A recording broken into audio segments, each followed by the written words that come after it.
You got to put on the shine for America, guys. You got to put it all aside.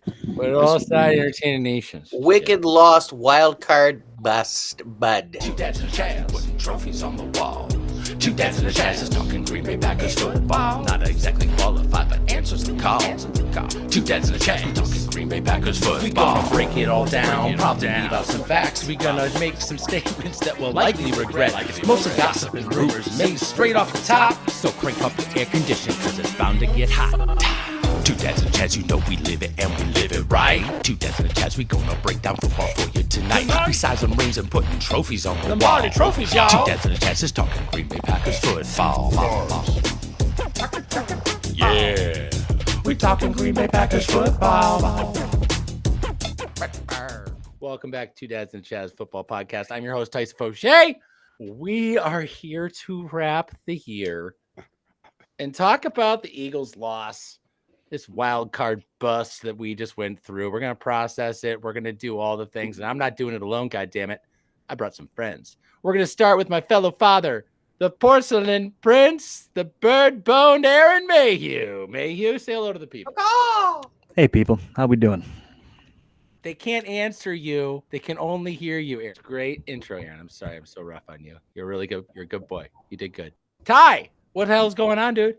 Well, the season has come to an end. Despite being a playoff football team, we have yet to capture that magical trophy yet again. And yeah, I'm dealing with it. Not healthily or positively, but I'm working towards that. Well, the trophy to this show is in the name, and it's Chaz of Two Dads and a Chaz. Chazzy, baby, puppy boy, how you doing up there?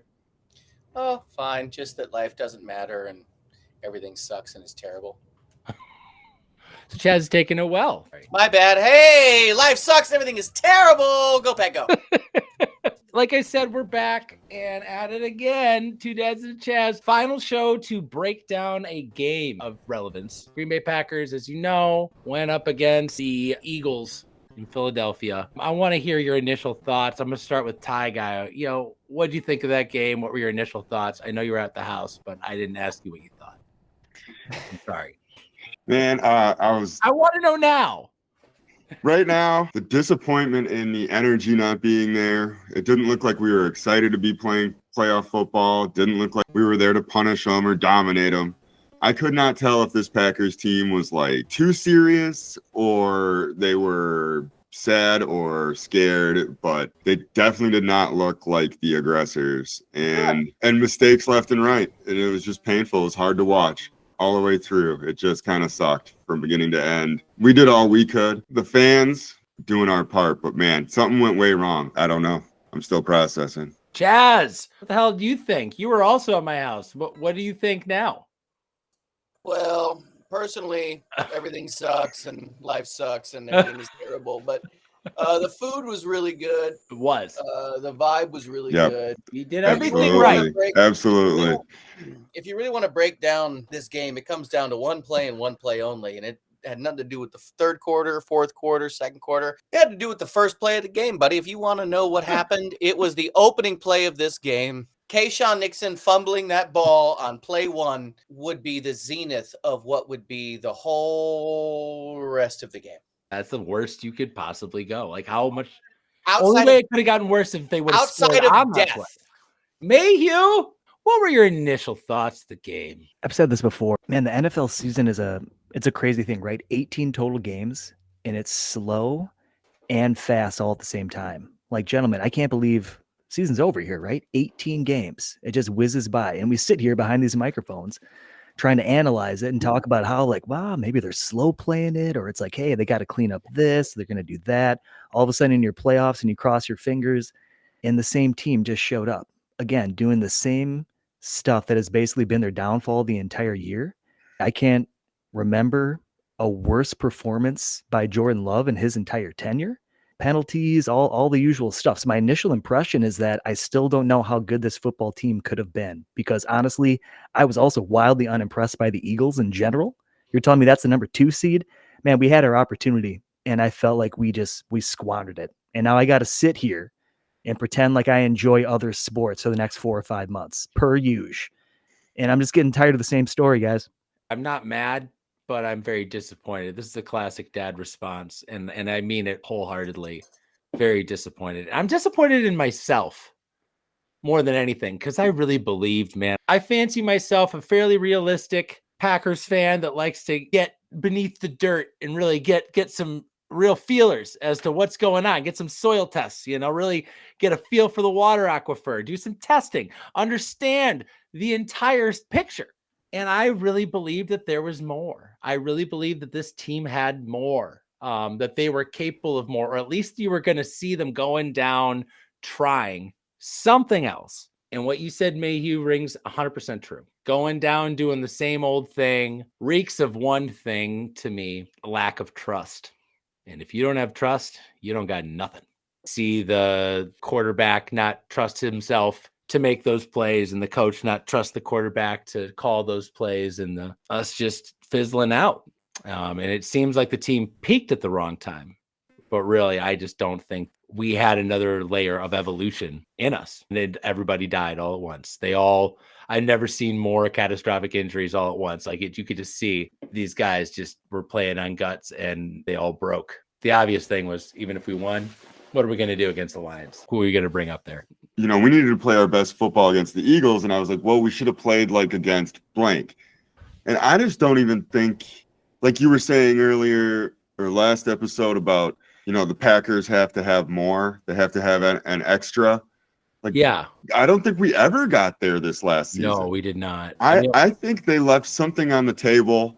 I don't think they played their best football. And I think LaFleur's onto something about clean up the mistakes and a few bad things went our way. But all in all, they are a good football team. It is what it is, right? How did you guys take this loss overall, like in terms of Packers end of year losses? Because I'd like to tell you, oh man, I knew this was coming. I felt I had an expectation. I really just wanted to win one game in the playoffs. I expected to lose the next round, but I really wanted to win against the Eagles. So my disappointment was higher than it should have been. But I'm curious to hear how you guys felt. Like compared to last year, for instance, where we got further and it felt like we were playing better and we got like screwed as a field goal situation. Yeah. You left being like, God damn it, we were the better team. Like compared to this year, where that's clearly not the message. Which one hurts more? Definitely this one. Definitely this one. And you always take it hard when your season comes to an end. I probably didn't have as much time to prepare myself for this as I should have because of my belief in this team and this coach, knowing that, all right, the 2 weeks leading up to the offseason were a struggle, but we were going to get back on track and we were going to get a hot start. It's other teams that have been out of it for 8 weeks have already done all this. So I'm like, it's fresh right now because you're right. I didn't expect the first round out. I kind of thought we were going to beat these Eagles, have a way better performance than that. And it has affected all of my football viewing. I've kind of really lost interest there for a second. There is a game on after the Packers. I honestly didn't even know that. I didn't watch. I thought that was the end of football. It was the end of football. The TV off, and I'm like, well, I'm just going to listen to some music and try to distract myself. Go watch some Blippi with the kiddos. This is rough. Mayhew, I know you try to prepare yourself for this, and you were super positive on the Marquee Peas going into the game, and even at halftime, I found you to be more positive than I expected, considering the game. Where are you at in terms of postmortem? How does this rank compared to like the year where we lost the Seahawks? I gotta say, it's been easier than I thought. I think my processing ability with this in particular was probably the quickest it's ever been. I think in reality, getting together with you boys like week after week and truly understanding this team, look, I knew who we were. I was optimistic that we could pull one out, but like Chaz said, right after the very first play, it's like, okay, so it's going to be that kind of day. And it just didn't stop with the injuries and just, man, nothing could go our way. But as you said, Tyson, I couldn't believe the people I was surrounded by were incredibly optimistic the entire time. We were hopeful right up to the last minute. And I don't know, fellas, I look at this team and we talked about this throughout the years.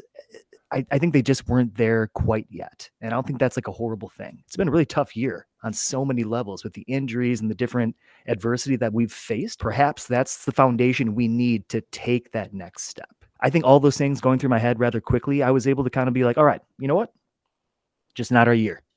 And to move on. That was that's been my flow, and it's new for me. Congratulations. I know this guy takes them hard, guys. I've seen some end of the year processes that have been hard on everybody, but poor Mayhew, he'd be down for the count, call him 3 weeks later. He's still just under the blanket, so I'm really glad you're doing okay. Chazzy, Bubby, baby, how you feeling compared to your usual post-season hangover that you're dealing with? How are you feeling about it this year? I've always been a person that lives in or believe of the belief. Magic has a lot to do, and tension has a lot to do, superstition has a lot to do, positivity has a lot to do with how I understand football and really the Packers, because I don't watch a lot of other teams other than the Packers. If I'm not going to a game, which I'd say 99.9% of the time I'm not, I'm watching it on television, I have to give to get. I and you and Ty and the household gave so much for this game. From the moment I got up, came upstairs while you were playing music to get the vibe going, to getting the grill started, to getting the outfit prepared, to getting the kids ready, to get everybody's medicated, got the right food, the right cheese,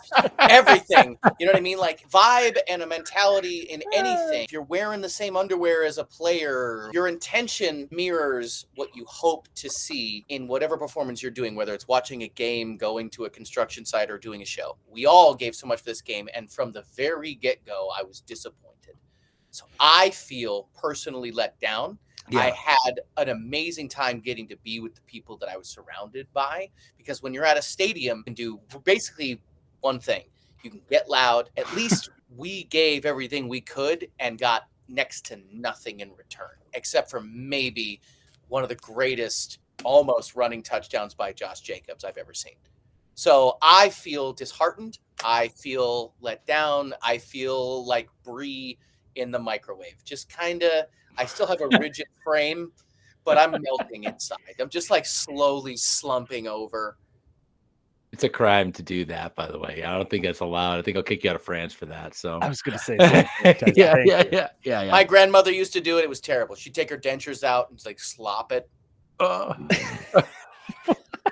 She loved to put the whole thing of Brie in there. I wish that was the picture for the thumbnail for the episode, because that would be swell. Dude, she would just gum like really melty Brie, but like would eat the wax too. Anyway, enough about me. I was disappointed. My grandma would gum an apple, dude. Like she was fucking a champ. She had no teeth for as long as I knew her. So enough about me. Let's talk about your grandma. More about you, Tyson. How'd you take this thing? Like I said, I wish I would have taken it better, but I'm devastated, man.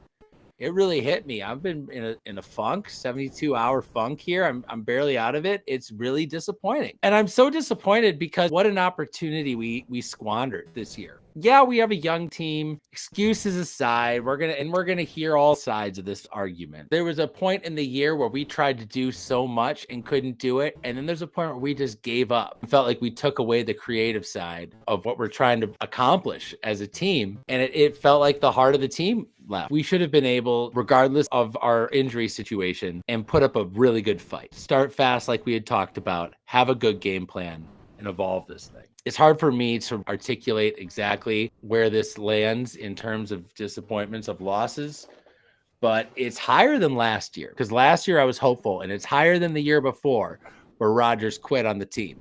And it's higher, maybe not higher than the year before that where we lost to 49ers. That was a rough one.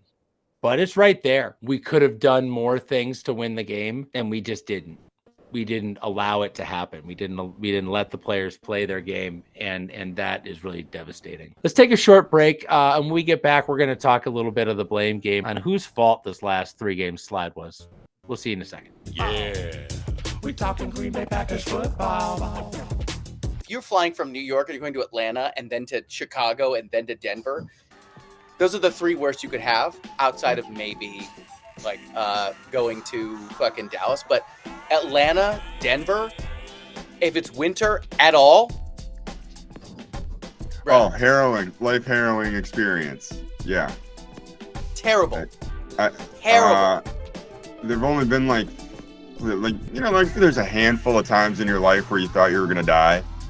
Like the flying into the Denver airport in winter, it was one of those where I just gave it to God and was just like, this might be my last moments on earth. I hope I did okay in life.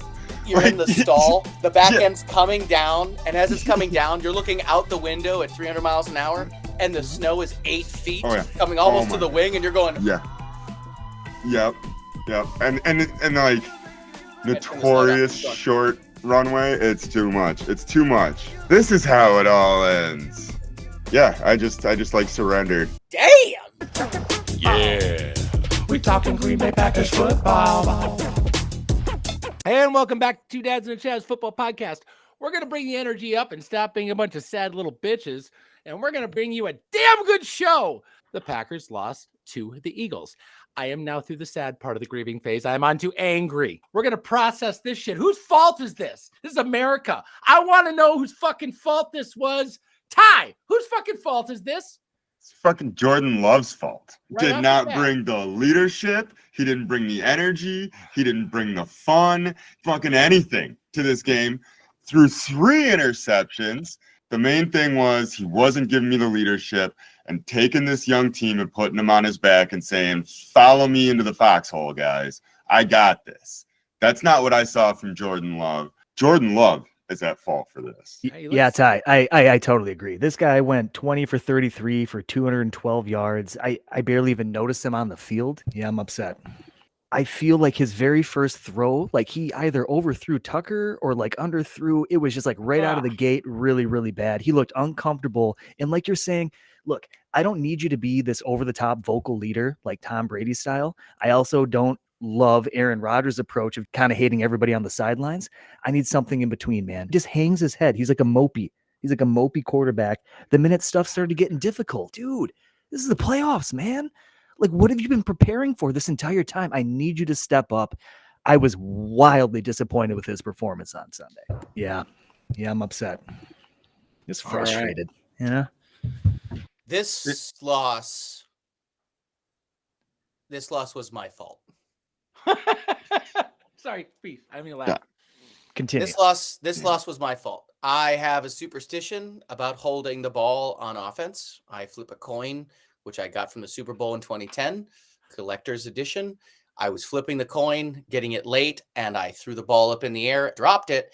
And when I dropped it and picked it up on the very first play of the game, which I know Tyson saw, and I know that Ty saw, and I know that Caitlin saw, and I know that both of your sons saw, and I know that Ann saw, when I dropped that ball, it was a head-to-head moment. It was a fumble, and that was the start of the loss progression that happened. So I will take personal responsibility for that. Okay, but I that will was take it. personal responsibility for that. That's it. But then I will also say that it was Ty's fault because now he's never invited back to this house ever again because we lost. So I love you, buddy, but you can never come back to watch a game here ever I again.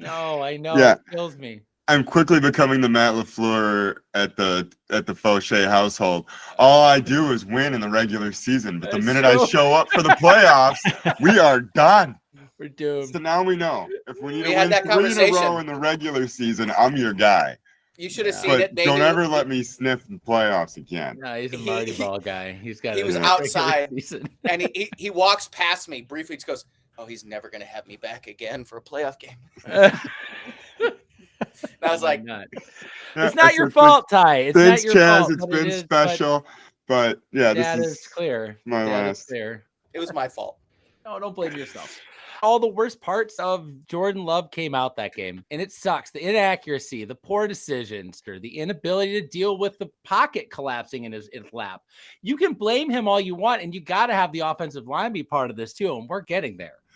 But I got to get my crack at the pinata. Jordan Love doesn't have a very good poker face, in my opinion. Matt's anxiety and neurotic nature this year, especially these last 4 weeks of the year, has been trickling down and rubbing off on players. And I saw it all over Jordan's face that game. Second guessing themselves, making the safe choice.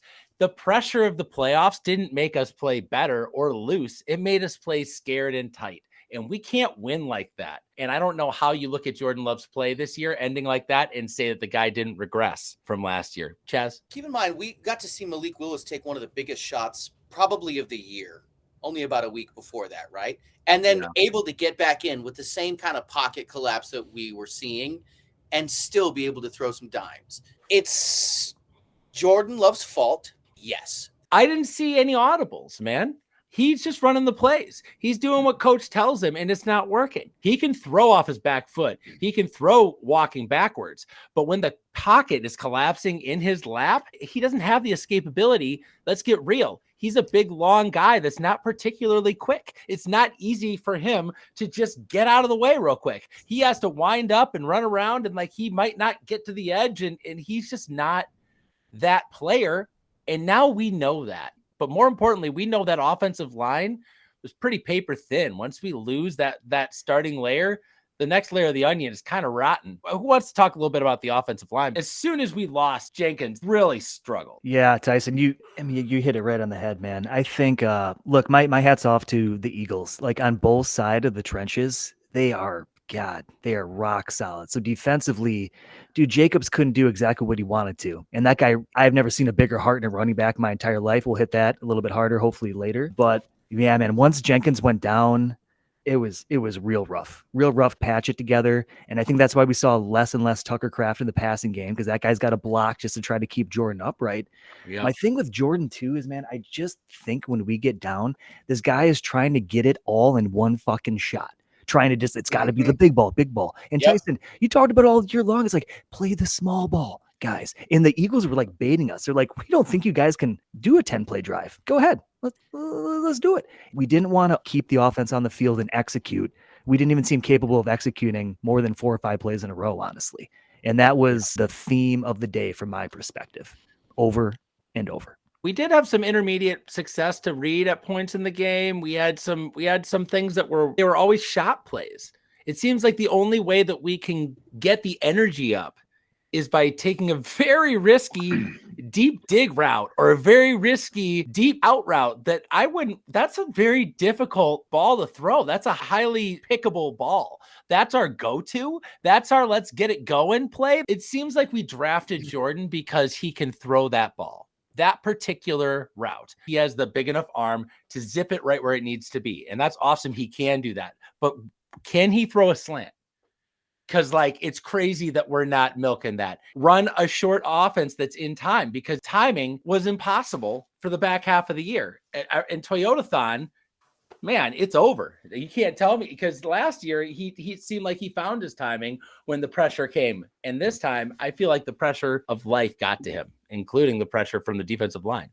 Tyson, and we're picking on Jordan right now. Look, he's not been getting a ton of help either. I think that's part of this wide receiver core that's so young and doesn't know how to maybe adapt to press coverage, getting beat off the line. The timing of our entire offense has felt off for a good portion of the year. And I think that's where it starts. Matt's going to get into the film room, in the off season, kind of look at what teams are trying to do against us. And we got to get this thing figured out, man, because I don't think it's just Jordan. It's been conjointed on multiple levels throughout the year. Nothing's ever quite connected the way it did in the year prior. And I think that's because we were seeing a lot more zone concepts from the defense. And that's where Jordan feels comfortable. But hey, man, you gotta adjust to what you're seeing. For the record, the Eagles played almost exclusively zone in that game. Ty? I think Jordan Love spends a lot of time watching film, learning, treating it like class. Yeah. Which is all right if you're looking to improve. The physical skills with Jordan Love are there, so he doesn't have to, he's not spending extra time training or in the gym. So I think he's really devoting to study, which works when you're trying to get better. It doesn't work when you're in game and you need to look at a wide receiver in the eye and be like, yes, it's time to do that thing we do now. Yeah. And that's what shows in the playoffs. And we see it from the successful playoff teams. And I'm bringing up a really old term, but we haven't used it in a long time because we played it out under Aaron Rodgers, but chemistry. And I just don't think Jordan Love has the chemistry with the offensive line. I don't think he has the chemistry necessarily because he's focused working on his game. Just a thought. Hot take. No, I think that's a great take. I think that's 100% accurate. I feel like this team kind of orbits around the offense as an identity. We are obsessed as Packers fans and as NFL fans with the passing game, particularly of the Green Bay Packers. But how are we not talking about this defensive line shitting the bed on this year? You switch to a 4-3. You're supposed to have 4 dominant linemen that are dominant enough that they can beat 5 NFL offensive linemen to the quarterback. I've got a rather disturbing stat. Look, gentlemen, we talked about the first play of the game. Keyshawn Nixon fumble. Okay, the defense gets on the field. They're within they're inside like the 10-yard line. That drop back by Jalen Hurts, I think it was roughly 6.7 seconds. What felt like in football time an absolute forever. eternity was the longest time a quarterback has sat in the pocket unscathed since 2002. We're talking over 20 years. We rushed for, and Tyson, that's the definition. Defensively, they were not the issue. I was fucking proud of our defensive squad the entire day. They gave up some stuff, sure, but that was not the problem that day. But what I don't understand is when you're that close to the end zone and there's just not enough space. Dude, that's so many people, bodies, like in a small, man, rush 5. Come up with something creative. Try to like end up with a field goal here. And he rushed for, any one of us could have thrown that touchdown pass. Like, this is the fucking NFL. 6.7 seconds. It's not fair. It's not fair for the secondary. So that was the one time definitely where Hafley let me down. But dude, on the whole, gentlemen, we can talk about the defensive line more. I was proud of that side of the ball for the most part. I gotta admit. I gotta agree too. Same with this whole 3-game run. As much as it was a difficult thing to watch, it wasn't on defense. I felt like defense kept us competitive for the last 4 games of the season, really, and they got better.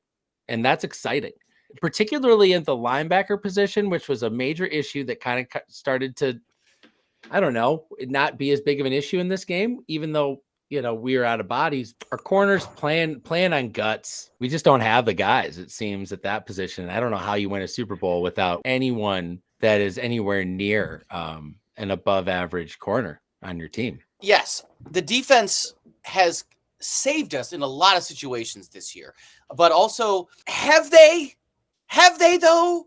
Because the corners we've got have been shit. If we are not able to get pressure on a quarterback and give that quarterback enough time to throw bombs, out routes, middles, posts, slants, Choose it whenever the fuck free. they want, the defense at least kept us for the most part within a 2-score game. We stopped the run.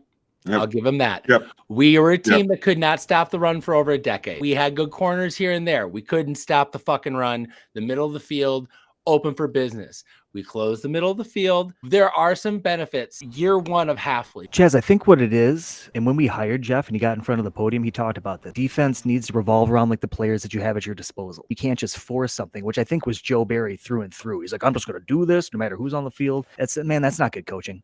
Jeff is a specialist in the secondary, the cornerbacks. That's like his thing. And he saw what he had, man, especially when Ja goes down. These are not necessarily top tier guys, right? But he hodgepodged what he had to work with together. And gentlemen, I know I talked about the Philly defense going into the last game.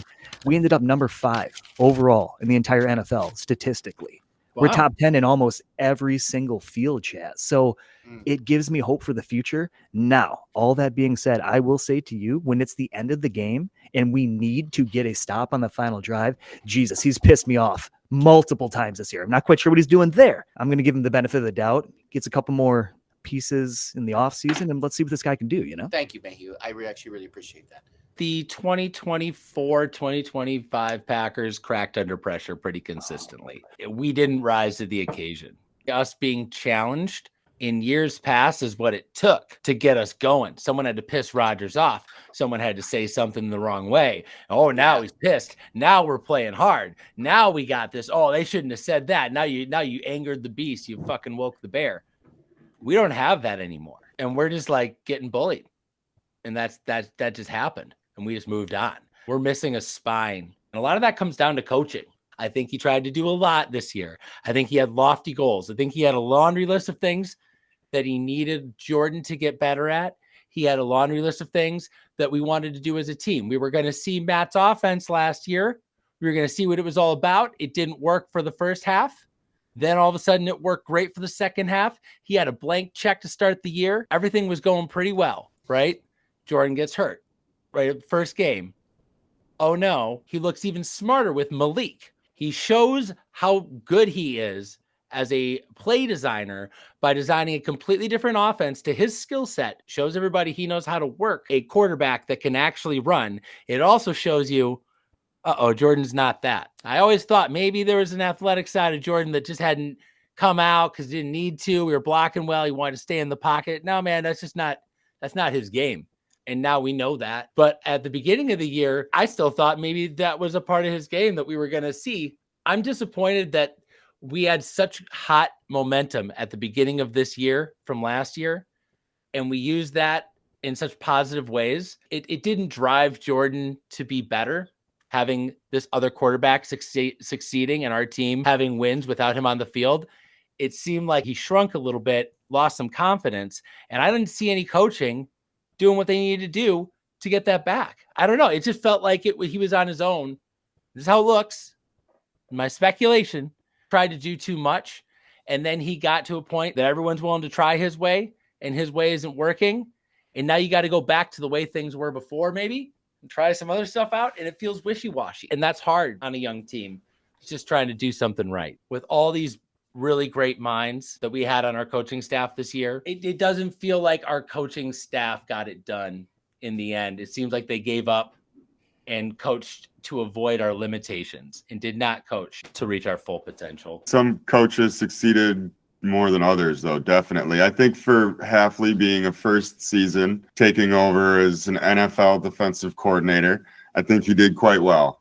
I think yes. Mayhew's pointed out that the numbers will back that up. Hafley, I feel like he delivered. Stenavich did okay at having the team ready. And then when LaFleur did change the identity to a run-first, run team identity, Stenavich had everybody buy into that too. Also, having LaFleur be the offensive play caller kind of makes Stenavich, gives him some cover. The spotlight isn't going to shine as brightly on him. I am ready to blame every special teams error this season on Rich Bisaccia, and that cocksucker can go jump in fucking lake. All the fuck ups this year, so many of them came from special teams. And there aren't even that many opportunities. But whether it's the Bears making us look like idiots on a trick play or the... Too soon. Yeah, right.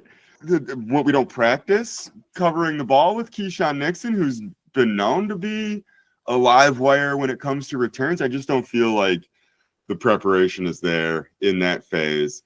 And that phase regularly let us down. But that's special teams also. Those are random guys that are going to be coming in and out. And that's random people that are deep in the depth chart that Goody drafted. Beyond the starters of this team, we have extreme youth that doesn't have experience. You saw an offensive lineman come in that had no business being on an NFL field and look just ridiculous out there. Making the choice to be the youngest team in the NFL has consequences. Turnovers, penalties, refs, all that factors in. But really, a lot of that comes back to Goody and how we decided to build this team. And this is one of the gambles that you take when you think, hey, we can get all these guys with high upside. They just need playing time, and you're going to learn and be Bad. Let's take a short break. When we get back, let's try and make some more sense of this. What do you guys say? Yeah. We talking Green Bay Packers football. Really huge plays that went so poorly on special teams, but like that's what we had to talk about because the offense and defense was bad. Are we paying more attention to that this year? Does that make sense? I do. I understand. So I think, Chaz, the reason you're asking that is because we've kind of switched identities as a team from being a pass team in a pass offense to a run team, which allows the clock to run completely differently. You kind of go into a time warp. Quarters go by really quickly. You get 3 points, but 7 minutes went off the game.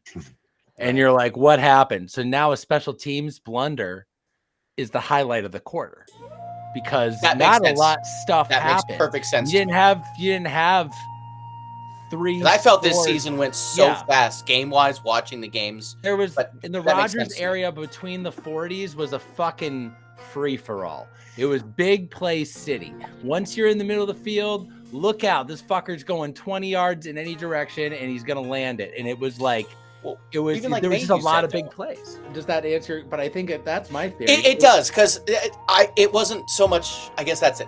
Why was it so much more of a conversation this year? A, because we had really bad kickers and punters for a second there. And on top of that, it felt like the games were getting away from me as a viewer when I didn't have to think about where that time is going. Right. Exactly. Because when you pass the ball, you make a drop, the clock stops. That's why those games, I feel like sometimes you watch games with Rodgers and I felt like the first half took like 2 hours you know, because there was just a lot of drops. Don't get me wrong. And it Ty and got I throwing. had that conversation. That terrible first quarter wasn't even over of this last game. And he goes, "Oh my God, we're not even in the second quarter of this game yet. We're doing this poorly. Why is this taking for fucking ever?" Yeah. We talking Green Bay Packers football. Welcome back to Two Dads and a Chaz. We are going to continue to break down this game. We're now in the offseason. The Packers came in, cleared out their lockers the other day. There was some interviews. One that I thought was particularly intriguing was the Tucker Kraft one.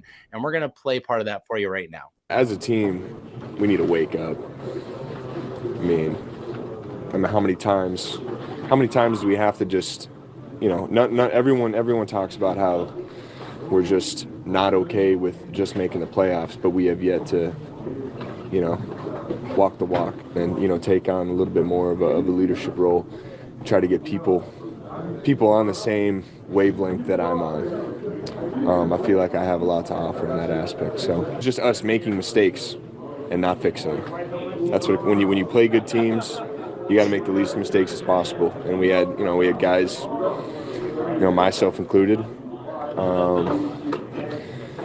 You know, you go back to day one install and you install footwork and hand placement, and that has to be a constant rhythm and battle throughout the entire year. You're always coaching that.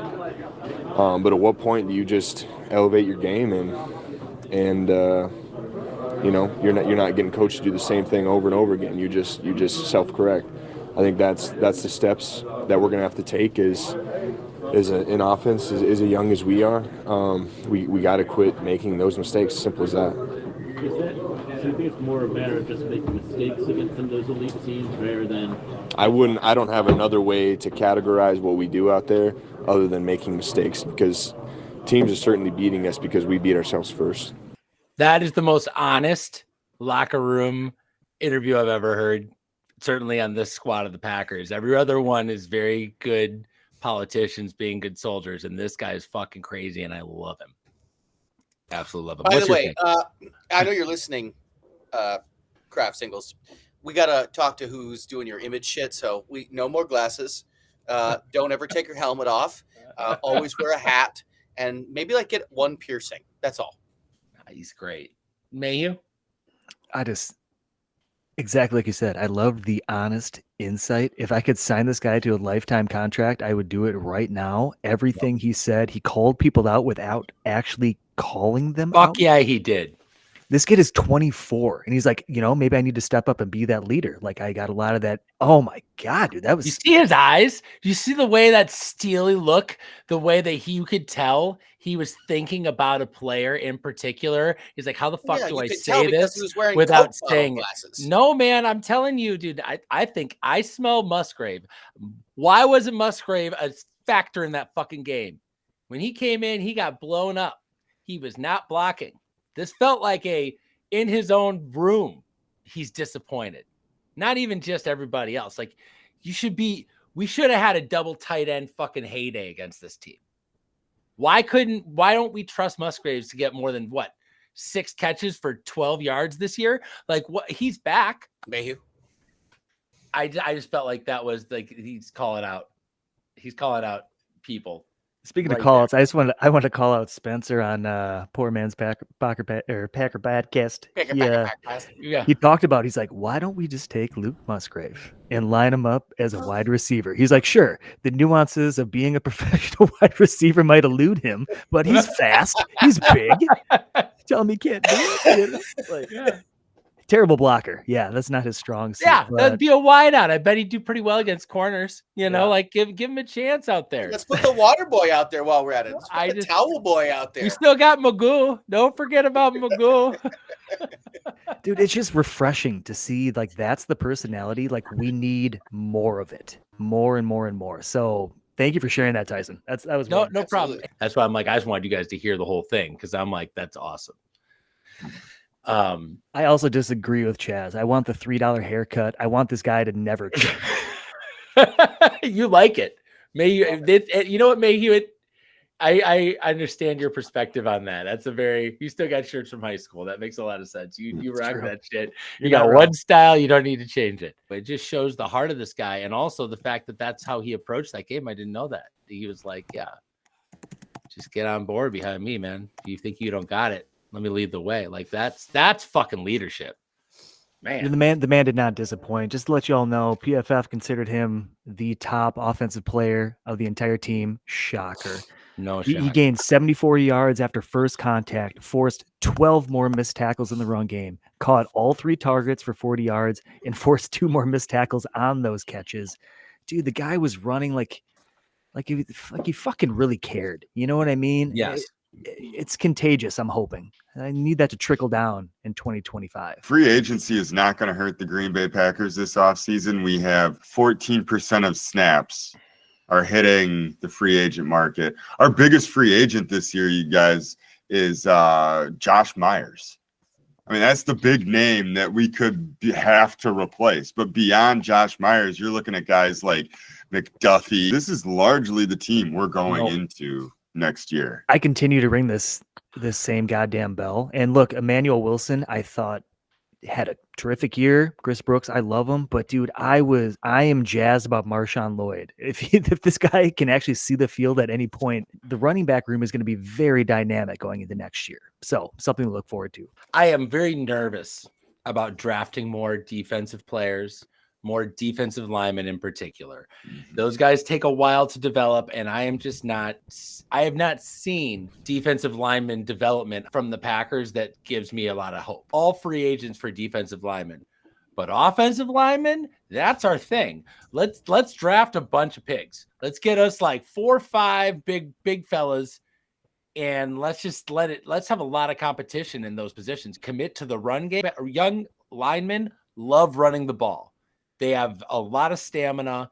It's something they understand. Pass blocking is the hard part. Like, I feel like we could be a dominant run team, which fits the league, and it builds on what we did last year. Let's talk about leadership just a little bit further. Please. I think one of my favorite points of the game is when I saw Xavier McKinney bending down in Carrington Valentine's face, clearly talking through why are you getting stiff-armed over and over again, maybe talking through some more logistics, but he didn't look like a fucking dick. He was just, you could see, it's like, do you understand how important this moment is? Is like, you need to own your fucking side of the field. We're relying on you. And you could see the guy's like, Carrington's is like shaking his head. He's like, yes. I love that, man. I love players on the sideline getting involved.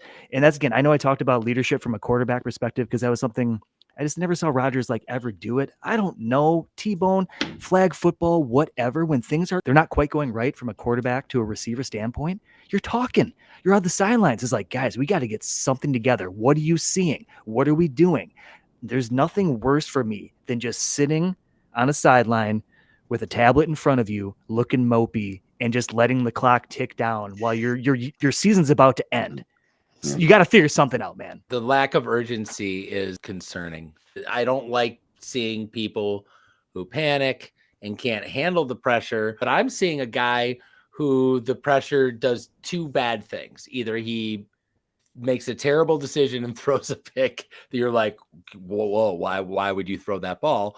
Or yes, you're shrinking and getting quiet. That's it. That's the one. That's exactly what I was going to say. Thank you. How did Malik Willis joining the Packers affect Coach LaFleur and also the perception of Jordan Love? Jordan has a good backup. We pick him up for pennies on the dollar. He wins a couple of games. He looks really good. He's got some attributes that are solid. Now, you would think that would like kind of push you or drive you as a starting quarterback to know, hey, I feel like I'm supported and all that, but still didn't really rise to the occasion. And ultimately, I feel like his deficiencies were more exposed by Malik Willis being on this team than like a confidence that we're going to be okay. Seems like there are things that we were not going to do that the other teams are like, well, they're not going to do that because they don't believe he can do that. So we don't need to worry about that. And then we just don't do it. If we had that trust that it seemed like we were building, that it just fizzled. And I felt like a lot of that was after Malik Willis was playing pretty well. And that's rough on a fan base. That's rough on a quarterback room, I'm sure. And if you're handling pressure by getting quiet and awkward and not talking about it, that might not be a good strategy as a leader. It also, if you're really that guy, it shouldn't look that hard. You should be able to just do that and live that life because you're that guy. I definitely think it applies a little more pressure to Love. Yeah, we have him next year. The quarterback room unchanged.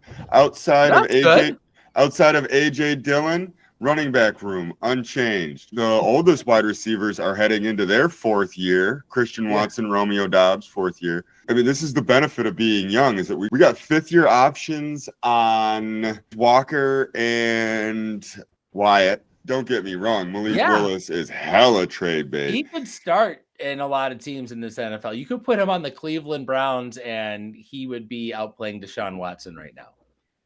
He would be, and he's also a great, perfect guy. You could bundle him with Jair. And that's the thing. You love Jordan. You love Jordan because he's like a good person. And he's like a good guy and an authentic person. And then you meet Malik Willis, and you're like, oh, man, he's a good guy, too. He's like a nice dude. He's like he says all the right things. And then, he's got some zip on the ball. He's pretty athletic. And Jordan's like, I'm not that athletic. I can throw the ball hard. I can also throw the ball hard. Yeah, we're talking Green Bay Packers football.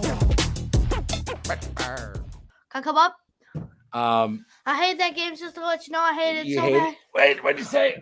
Sammy, what was your take on that game, my friend? Horrible. That was really close. Horrible. Why was it horrible? Because we lost. I had something to say.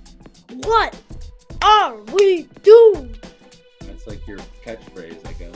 That goal run where he grabbed his shirt and tried to slingshot him, that was crazy. That was. Oh, you're talking about Jacoby with the mozzarella shirt. Yep. Yep. That was pretty special, wasn't it? Yep. Probably play of the game. Definitely was. I thought Tucker Kraft had some pretty impressive plays. I felt like the players you expected to play and make a difference showed up and made it a lot of play with heart. But man, a lot of people got hurt, huh, Sam? Everybody got hurt. I got hurt. You got hurt. Ty got hurt. What do you mean you got hurt? You didn't even play. My heart got hurt. My soul got hurt. My brain got hurt. I didn't get hurt. I was punching a punching bag while the game was going on, and I was like, you almost got hurt during that game. Did I though? Sam, what do you want to say to the Two Dads in the Chaz Nation? This is the last show of the year. Last episode? This is the last episode? The last episode that we are covering a football game. So what do you want to say to people about the 2024 Green Bay Packers in this year football? So you want me? So this is your last video. Kind of. Okay. I just would like to say, the people who have watched Two Dads in Chaz, I hope we have gotten a couple of subscribers. Thank you for watching Two Dads in Chaz podcast. And if this is the last video, then this will be probably my last. And I just have to say, please like and subscribe. We need them subscribe. If we get 1 million subscribers right now, right here, my dad will go bald. What? Yeah. We'll shave his head. You're right. We will. You heard it here. Yep. First person message. If We we shave get his 1 head. million subscribers, shave his head shave my live. dad's head. We got 1 million subscribers, shave my dad's head bald. And if you don't, a spider will be in your bed tonight. Oh, I haven't thought of the fear tactic. Oh, yeah. This is a new American I haven't citizen. considered. If you, By the way, I haven't gone by the carrot spider. that's how YouTubers work. I haven't gone by the spider in a long time. Yeah, if there was a spider, there will be a spider in your bed, y'all. So you better watch out, or else you'll have consequences. 7 I promise y'all. I think. Good night, Sammy. Bye. See you next year, guys. And also commented Yep. 2 Dads in Chaz W in the chat. Type it in, bro. I'd like to give a shout out also. Mr. You're about as B. good at ending things as your dad. Keep going. Yes. I'd like to give a shout out to these YouTubers: Mr. Beast, KSI, iShow Speed, Dream, Logan Paul, and more. I like to celebrate all of the YouTubers that are popular and probably got more and like that and that are rich. I like to celebrate them. I would like you to keep in those shout outs because I want to give a special thanks to the YouTubers I like. You already did this. I know, but still. Okay. And also, you're saying goodbye. Remember, you're saying goodbye. and I'd like to say goodbye, y'all. I I hope like you've enjoyed my videos.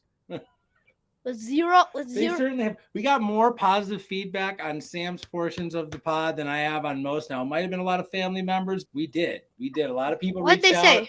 I think The same question I had, Sammy. and said how much they enjoyed Sam's presence. Enjoy the Super Off-season. Bowl. Probably who win? Sam, who do you The- think's going to the Super Bowl? The Cardinals. That's not a good answer. Yeah, no, it's not a good guess. That's awesome. Fine, right where I Awesome. farted. All right. Right where I farted. Bye, guys. But don't move my head, sir. Go. I snap you. Sam, go before you get in trouble. Later, y'all. Bye, Sam. Subscribe Bye, or Sammy. to, and subscribe to Mr. Beast or get bad luck. Hey. Or you'll get bad luck. And the Spiders tactics. We're gonna steal that. Yeah. We talking Green Bay Packers football. What is a fifth-year option? As I've never understood it. Okay, so when you're drafted, Chaz, it's like a car lease, right? You get a car lease, it's a 4-year deal. You get the thing for 4 years. That when you get drafted, it's a 4-year deal, but you have the option as the person who drafted them and the owner of the car, in this case, the athlete, to take another year, a 5th-year option, or it's implied if they're great that you will sign them before that to then get ahead of the curve, give them a big contract that's big enough that it's short in the short term of the contract because they always get exponentially bigger. Mayhew? Jazz, this only applies to first round draft picks, and it's basically a way for rich white men to get the prime of these athletes' careers To make before Rich either white men. 5 cut it. years. I own you for 5 years, son. Yep. just cutting them, or so. I So can. essentially, I it's own a your rights. non-committed, committed relationship, is what you're telling me. It's a And they're under polyamorous. and they're underpaid, but you can work them to death, and they're invincible. So you want to get the most milk out of the cow in the first 5 years, and then you decide: do I want to pay this guy for all that milk, or do I want to let someone else potentially use this battered udder until it Hang on. breaks? Because I really milked the shit out of this cow. Does that mean that Ty is coming up on his 5th-year option for this podcast? Because I don't know if we can afford him. We're only in year 3, Chazzy. We're okay. We got a whole other year to worry about this. Damn it, I'm only entering my 4th year. God, my 4th. They still got me on the Third rookie year. year. The They still third got me on year. the rookie for. I'm not Yeah, a really good rookie, but I'm deal. making rookie wages. Listen, we're Fourth just year? gonna talk about football right now. We're not gonna let those numbers get in the way, right? And let our agents deal with that. All right. What? How bad do you want it, Ty? How bad do you want it? We can have another podcast, Money Talks with Chazzy, where you guys can work through your deals and break it down. But as it stands right now, no one's making any money, as far as I can tell. Hey, welcome back to Two Dads and a Chaz. Brought to you by Oil Pipeline. Oil Pipeline. Brought to you by Exxon. Exxon. The money's not that dirty. Exxon. We're going to take a short break and we'll be right back. Yeah. We talking Green Bay Packers football. Okay, now that he's gone, let's go OG with this, okay? Mayhew. Okay, ready? And we got trouble right here in River City with a capital P, and that starts with P, and that stands for Packers. Oh, we got trouble right here in River City with a capital T, and that rhymes with P, and that stands for Packers. That's right. Old school. Yeah. We talking Green Bay Packers football. Look, let me get into this Malik Willis situation. Okay. Yeah, hit it. Yeah. Hey, I said it last pod. I'm very comfortable with him coming in as a backup quarterback. I understand the love affair. Things seemed very fruitful Love affair. when he was in the Nice. game. Right? Mhm. But let's Yeah. let's take a clear look here, fellas. Yeah, He sure. came in week 2 against the Colts and we won 16-10 against what I think is a very inferior team. Just barely running the ball all day, riding that Josh Jacobs train. I think that's like, as a team, we were kind of finding that running game identity. It's like, okay, you brought home the W. We're 1-1. Next week, 30-14 against the Tennessee Titans. These are not elite teams in the NFL, but he takes us to 2-1 just in time for Jordan to come back and lose against the Vikings. I think it's difficult assessing how good of a quarterback he actually is, because he'll throw some big balls. He threw some dimes. There's no doubt about it. But if we're going to sit here and try to say that he's like a starter in this league, I personally question it. I would love for him to, just like Tucker, just sign that lifetime contract, sit behind Jordan for the next like decade. You know what I mean? I'd feel better about myself. Absolutely. Because Ty? I treat it like if you know what I mean. It's like a friend zone relationship where if I can't have him, none of you can have him. You know what I mean?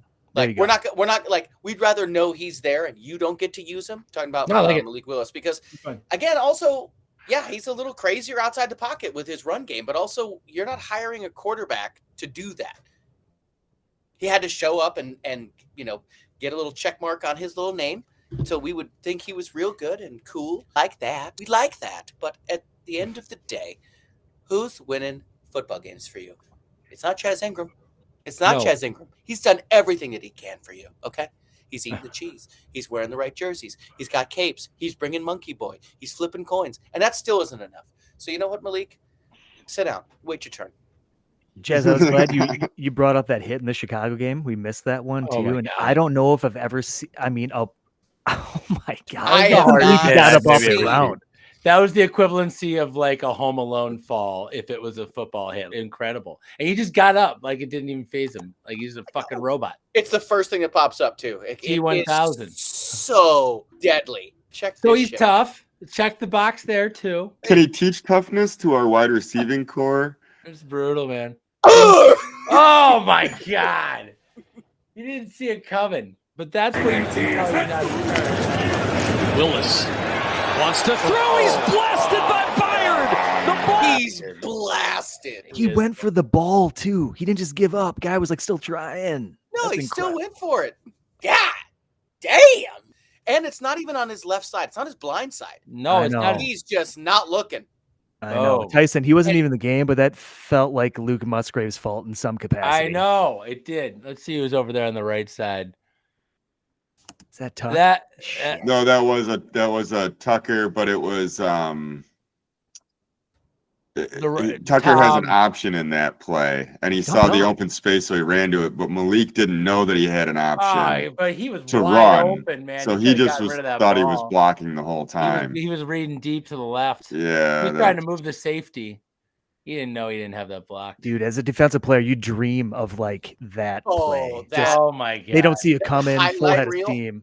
That's a major hit. I can't. That's some, And if that's he's some a college starter, shit. if that's a starter, if that's Aaron Rodgers, that's a 15-yard penalty just because you can't hit him like that. That's Aaron Rodgers. You can't hit that, but it's a backup. And I feel like Jordan Love also does not get starting quarterback calls when It's he the gets crawl. hit like that. If Oh, you, no if way. No. You, Yeah. if you hit Patrick Mahomes like that, that's a 15-yarder.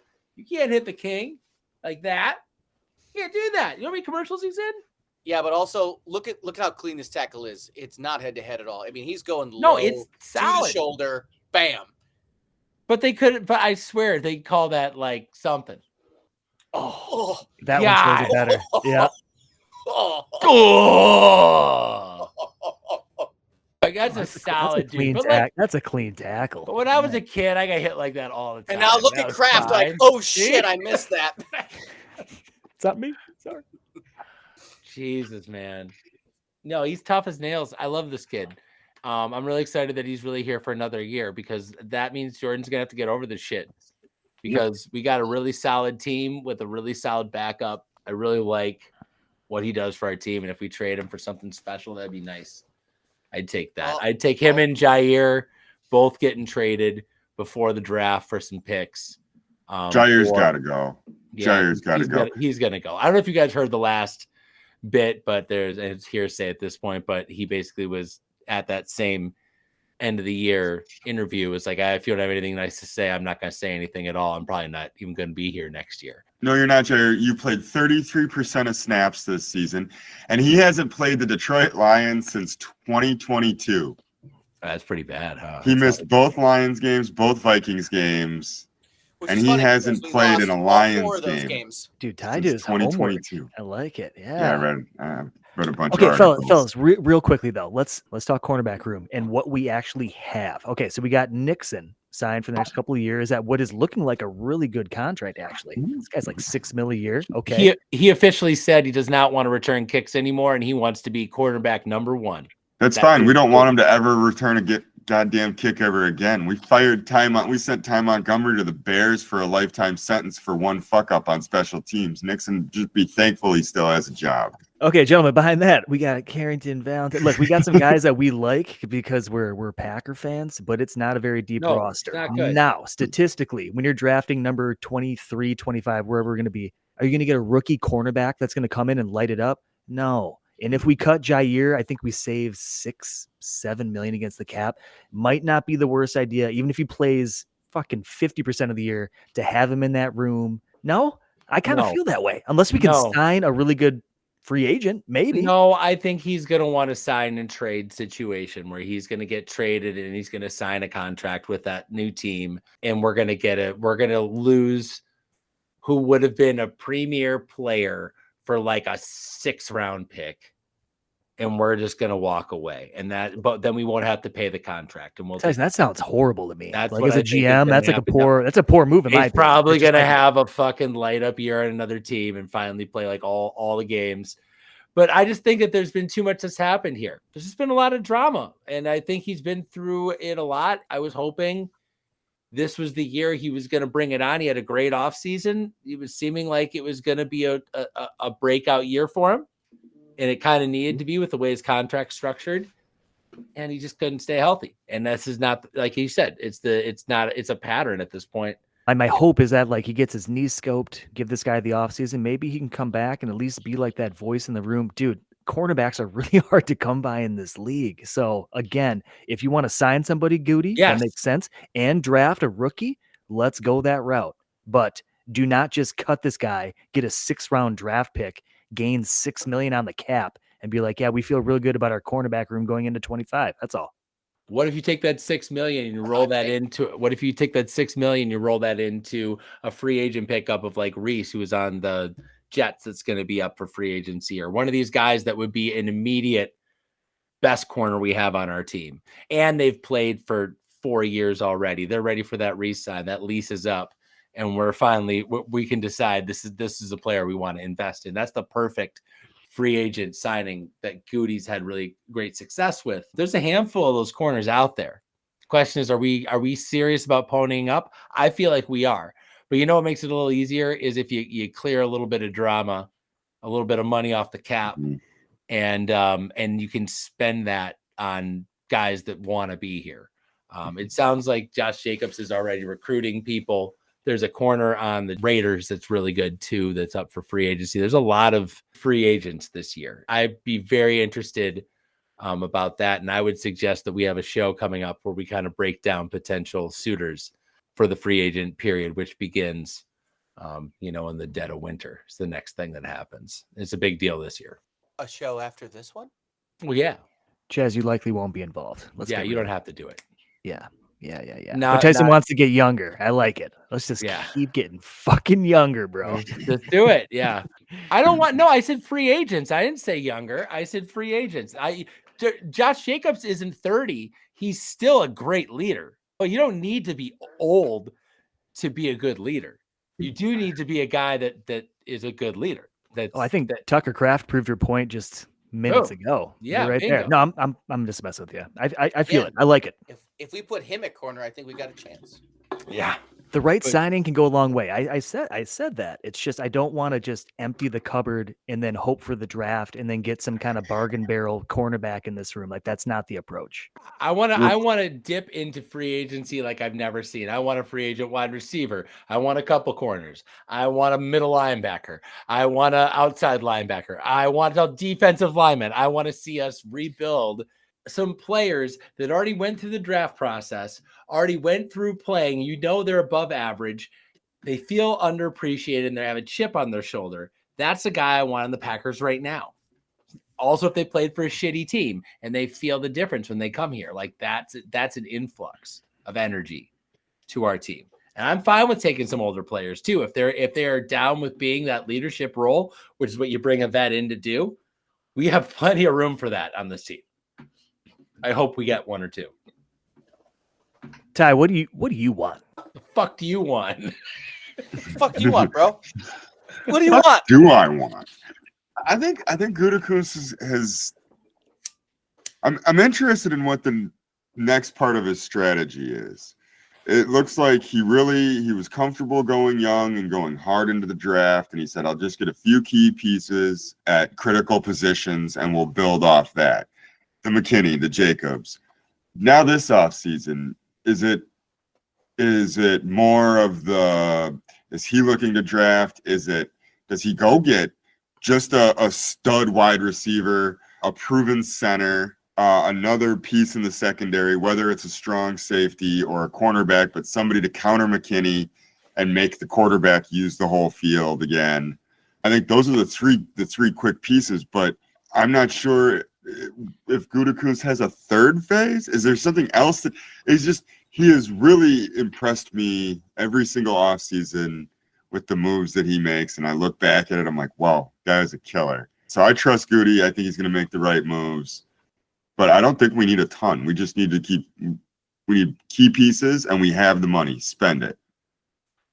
He does a good job of doing that. I remember Ted Thompson would sit on this money and like, what are you going to do? Well, you just sit on and swim in your pile of gold coins, But I feel like there's an element of Goody where nearly every season he makes a free agent splash signing of some kind, whether it's a unexpected one that we didn't expect to be good and ended up being really good, or someone that had he really only missed on like Jimmy Graham and that defensive lineman from the Jets. Like other than that, for the most part, the free agent signings he's had have been really good ones that have had pretty positive results until they didn't, and then we moved on. So I like that side of it, and I imagine us to sprinkle that in. And my goal, because I want to get better right now, is to go that route. But guess who's hosting the draft this year? You better believe they're going to want to put on a goddamn show. There's an ego to any. Who's hosting the draft this year? The Green Bay Packers, Chaz. We are hosting the draft. Wow. Right at Lambeau Field. Everybody's going. We might go. Who knows? But they are going to want to not trade away their draft picks. They're probably going to want to collect more draft picks. They're going to want to build something special. They're going to want this to be a historic draft, right? I don't want to build this team through the draft, so it's going to have to be a mix. I'm hoping for some big trades. I'm hoping for some big free agent signings. I'm hoping for just a fresh feel to this team next year, because the urgency is now. Like we used up our everything's cool, we're a young team, we got time to figure this out. Well, when you fizzle out the way we did this year, guess what? Pressure's back on. You can't have another year that goes anywhere near that bad. It's got to get better. We don't have the patience. If we go and don't make the playoffs next year, seats are hot, and we're wondering if Jordan's the guy. So like we really need to head this thing in the right direction, exercise the demons, and figure out a way that we can win with this team. I think it's actually quoted as exercise the demons. That's right. And are we going to admit that LVN is a bust or what? Because this guy, I could not be more underwhelmed. Yeah, I could not be more underwhelmed by. We'll talk about that on our draft spectacular. Well, I'm going to talk about it right now. I'm underwhelmed by that player in his second year, sophomore slump of a fucking shit show year where he just stands there. We got rid of our beautiful fat guy that was just a playmaker because we're like, we got to let this guy develop. He's got to get the playing time. And I just don't see anything happening there. So I don't know what to say about that guy, but if that's our starting defensive end next year, I got concerned that we are not going to have any pass rush again. because I didn't see him doing anything, just standing there. Maybe. Tyson, this isn't a fresh take, but he is out there. And like you said, coming from a loser to a winner, dude, Max Crosby from the Yeah. Raiders. Yes. And then all of a sudden, like Gary isn't getting double teamed or whatever he's doing to just be non-existent. It's like, man, those are two good bookends there. Yeah. Maybe we get a little bit more pressure. Yeah, maybe you get like a veteran like Floyd or someone who's towards the end of their career that you could bring in there as a rotational guy to go with Inigbare. And now you have one of the fiercest defensive end, rotations in NFL. Like you're that close. Or the guy from the still plays for us. Yeah, and then the guy who plays for the Cleveland Browns, who ripped his helmet off. Myles Garrett. Myles Garrett is going to be up. Like that's a guy I want. I want Myles Garrett on this team. Those are both guys that have the attitude I'm looking for. Max Crosby, Myles Garrett. That's what we need on this team. The Steelers, for 10 years, if you go back and look at those defensive rosters, you're like, how the fuck did they have all those guys? I went and they had like a replay of one of their games on NFL Network from, I don't even remember when. But, oh my God, it was like Hall of Famer after Hall of Famer after Hall of Famer. Like you can build rosters like that. It happens. So I would like to see us collect some players that actually have impact and have an attitude that our team identifies with, like a James Harrison did for that team. And that I feel like we're going to attract those kind of players when we start having those kinds of players. And right now we just have, it just seems like we have players that can do one of three things. I feel like I hear children. Oh yeah, they're out there. No, that's my cat. All good things come to an end, and this episode does. Our hope is to move forward with a little bit of an in review over the off season. So stay tuned. But as it stands right now, this is the end of the year. It's not the end of the pod or the end of the Packers. Make sure you stay hydrated out there in this offseason, my friends. You got to get a lot of sleep. You got to stay hydrated. Hydrate. I've got a couple things left in my glass. For those of you out there who weren't aware, Tom Clements, the quarterback coach for multiple quarterbacks, is retired from the Green Bay Packers. Who's going to replace him? TBD. We'll cover that. And then also, this just came through on my phone right before the show. The Jets, most dysfunctional franchise in the NFL, is basically interviewing every fucking coach on the planet to either appear smart or I'm not entirely sure. But boys, you know who made that cut? Jeff Hafley. They took our first-year defensive coordinator. They wanted to bring him in, just kind of pick his brain, see if maybe he's the guy. Jesus I know. Christ. So just count your blessings that we're elite. It's just an honor to be considered to steal our coach. Thank you so much. But I don't want the Chiefs win again. It's going to be two dads and a tie, is what it's going to fucking be. What, you're gonna quit doing our podcast because the Chiefs won? I might quit franchises. What is that? What does that have to do with the Packers? You'll find out, won't you? I guess that's called a cliffhanger. He's just looking for an out, folks. That's what it sounds like. Yeah. And you know what? We're not going to give it to him. He's going to be out. Yeah. Two dads and a tie sounds kinky. Yeah, it does. On that note, we're going to close out the 2024 Packers season. And thank you all for joining us. You guys have been an awesome audience this year. A lot more subscriptions, a lot more views, a lot more comments, a lot more text. So thank you very much for joining us for this little hobby we call Two Dads and a Chaz. We are honored to do it for you and appreciate your time and energy. We're going to be rotating hosts throughout the years here. So this was my year to be host, and it was very fun. Chaz had the first couple. Ty might be taking the next couple, or whatever it happens to be at some point. Mayhew's gonna run the world, so we'll all take our turn. But thank you so much for being along for the ride. Check us out in the off season. No, hashtag get back on track. What are we doing here? Come on, let's get back. Hashtag go Pack go, baby. Yeah, trying to. Mayhew, I see you. What if we just ended abruptly?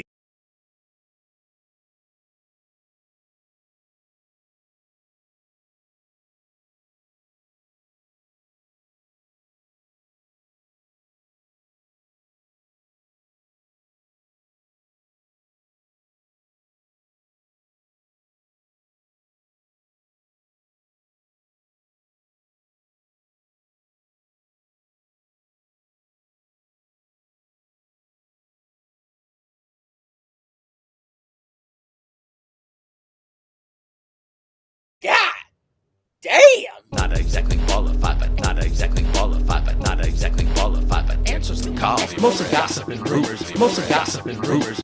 And me, Sammy.